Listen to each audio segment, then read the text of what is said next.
I kind of backed into this industry a long time ago. I was a journalist by trade, and I ended up with a publication that's no longer around called Catalog Age, which was a basically the Bible of the catalog industry back in the 80s and 90s and early 2000s when it was quite a vibrant industry. And it remains a vibrant one, but it has basically has changed quite a bit since the internet came along and mobile shopping and whatnot. So I had a pretty lengthy career as an editor with that magazine and with another magazine in that field as well until the late 2000s. And in 2010, I was recruited to join the ACMA, the American Catalog Mailers Association, which was founded in 2007 after years of catalog mailers not having a seat at the table when it came to the setting of postal rates. As a result, catalog mailers were steadily receiving much greater postage increases than other types of mailers each time the rates would get changed. The ACMA's original mandate was to keep postage rates in check for catalogs, and we've done so quite effectively throughout to the present day.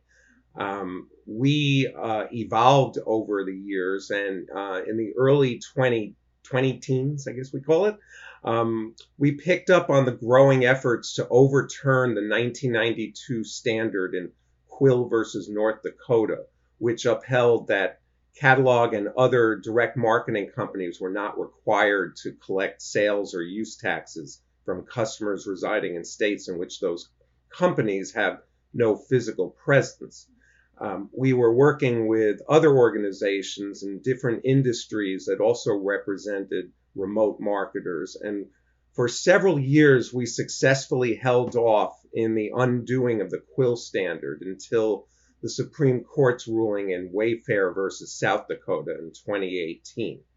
Since that time, we've shifted gears somewhat, working closely with Congress to gain a federal law that simplifies the collection of such taxes.